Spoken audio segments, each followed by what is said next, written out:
The Dirty Dozen is a 1967 American war film directed by Robert Aldrich and starring Lee Marvin with an ensemble supporting cast including Ernest Borgnine, Charles Bronson, Jim Brown, John Cassavetes, Richard Jaeckel, George Kennedy, Ralph Meeker, Robert Ryan, Telly Savalas, Donald Sutherland, Clint Walker, and Robert Webber. Set in 1944 during the Second World War, it was filmed in England at MGM-British Studios and released by MGM. The film was a box office success and won the Academy Award for Best Sound Editing at the 40th Academy Awards in 1968. In 2001, the American Film Institute placed it at number 65 on their 100 Years 100 Thrills list. The screenplay is based on the 1965 bestseller by E.M. Nathanson, which was inspired by a real-life World War II unit of behind-the-lines demolition specialists from the 101st Airborne Division named the Filthy 13.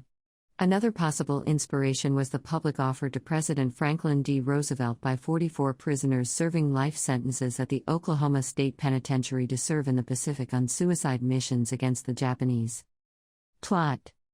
In March 1944, OSS officer Major John Reisman is ordered by the commander of ADSEC in Britain, Major General Sam Worden, to undertake Project Amnesty, a top-secret mission to train some of the Army's worst prisoners and turn them into commandos to be sent on a virtual suicide mission just before D-Day. The target is a chateau near Rennes where dozens of high-ranking German officers will be eliminated in order to disrupt the chain of command of the Wehrmacht in northern France before the Allied invasion. The prisoners who survive the mission will receive pardons for their crimes. 5 prisoners are condemned to death while the others face lengthy sentences which include hard labor. With a detachment of MPs led by Sergeant Bowen acting as guards, the prisoners gradually learn how to operate together when they are forced to build their own training camp.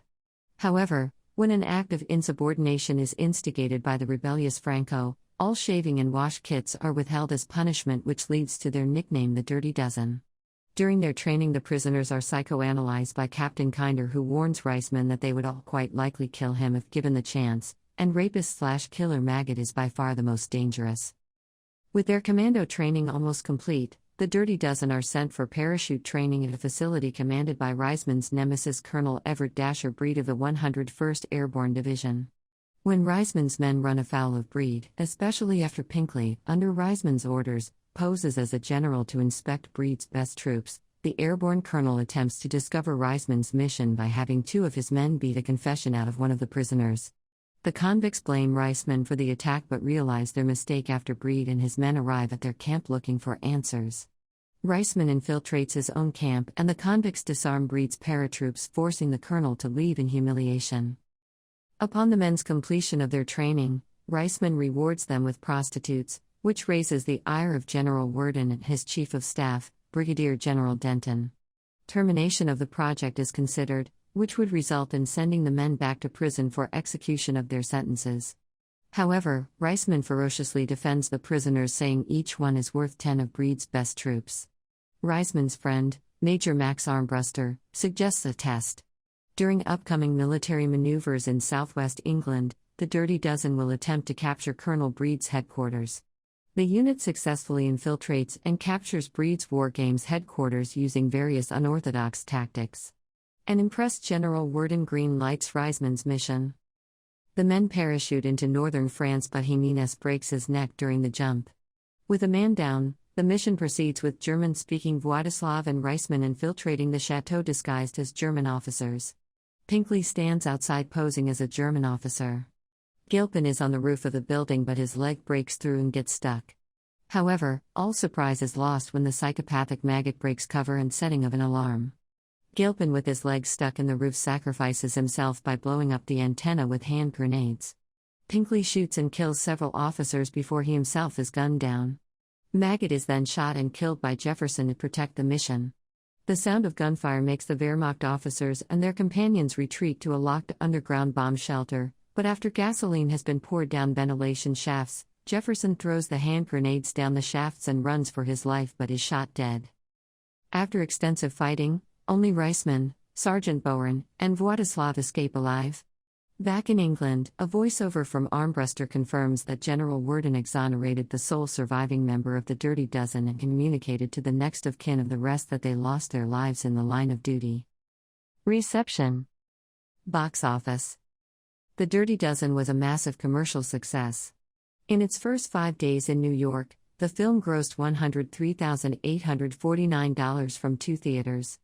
Produced on a budget of $5.4 million, it earned theatrical rentals of $7.5 million in its first 5 weeks from 1,152 bookings and 625 prints, one of the fastest-grossing films at the time. However, on Variety's weekly box office survey, based on a sample of key city theaters, it only reached number 2 at the U.S. box office behind You Only Live Twice until it finally reached number 1 in its 6th week.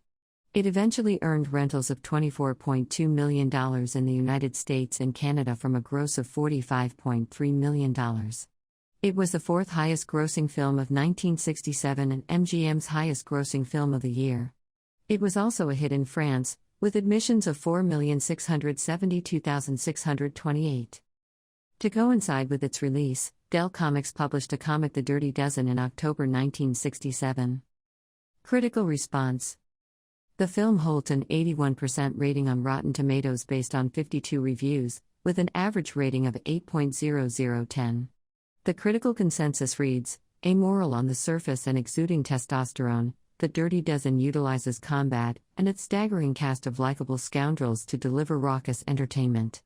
On release, the film was criticized for its level of violence.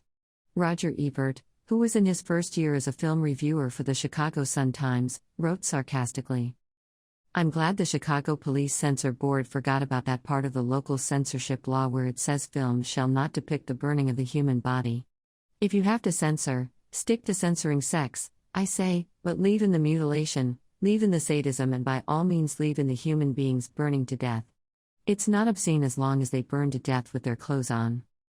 In another contemporaneous review, Bosley Crowther called it an astonishingly wanton war film, and a studied indulgence of sadism that is morbid and disgusting beyond words. He also noted, "It is not simply that this violent picture of an American military venture is based on a fictional supposition that is silly and irresponsible, but to have this bunch of felons a totally incorrigible lot, some of them psychopathic, and to try to make us believe that they would be committed by any American general to carry out an exceedingly important raid that a regular commando group could do with equal efficiency, and certainly with greater dependability, is downright preposterous."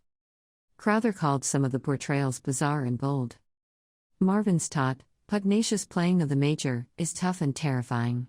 John Cassavetes is wormy and noxious as a psychopath condemned to death, and Telly Savalas is swinish and maniacal as a religious fanatic and sex degenerate. Charles Bronson as an alienated murderer, Richard Jaeckel as a hard-boiled military policeman, and Jim Brown as a white-hating Negro stand out in the animalistic group. Art Murphy of Variety was more positive, calling it an exciting World War II pre-D-Day drama with an excellent cast and a very good screenplay with a ring of authenticity to it. The Time Out Film Guide notes that over the years, The Dirty Dozen has taken its place alongside that other commercial classic, The Magnificent Seven. The review then states, "The violence which liberal critics found so offensive has survived intact. Aldrich sets up dispensable characters with no past and no future, as Marvin reprieves a bunch of death row prisoners, forges them into a tough fighting unit, and leads them on a suicide mission into Nazi France. Apart from the values of team spirit, cudgeled by Marvin into his dropout group, Aldrich appears to be against everything: anti-military, anti-establishment, anti-women, anti-religion, anti-culture, anti-life. Overriding such nihilism is the supercrudity of Aldrich's energy and his humor, sufficiently cynical to suggest that the whole thing is a game anyway, a spectacle that demands an audience." Historical authenticity. Nathanson states in the prologue to his novel The Dirty Dozen that, while he heard a legend that such a unit may have existed, he incorrectly heard that they were convicts. He was unable to find any corroboration in the archives of the U.S. Army in Europe. He instead turned his research of convicted felons into the subsequent novel. He does not state where he acquired the name, but Arch Whitehouse coined the name Dirty Dozen as the 12 enlisted men of the Airborne section that became the Filthy 13 after the lieutenant joined their ranks. In Arch Whitehouse's article in True magazine, he claimed that all the enlisted men were full-blood Indians, but in reality only their leader Jake McNeese was one-quarter Choctaw. The parts of the Filthy 13 story that carried over into Nathanson's book were not bathing until the jump into Normandy, their disrespect for military authority, and the pre-invasion party. The Filthy 13 was actually a demolition section with a mission to secure bridges over the Douve on D-Day. A unit called the Filthy 13 was an airborne demolition unit documented in the eponymous book, and this unit's exploits inspired the fictional account. Barbara Maloney, the daughter of John Agnew, a private in the Filthy 13, told the American Valor Quarterly that her father felt that 30% of the film's content was historically correct, including a scene where officers are captured. Unlike the Dirty Dozen, the Filthy 13 were not convicts, however, they were men prone to drinking and fighting and often spent time in the stockade.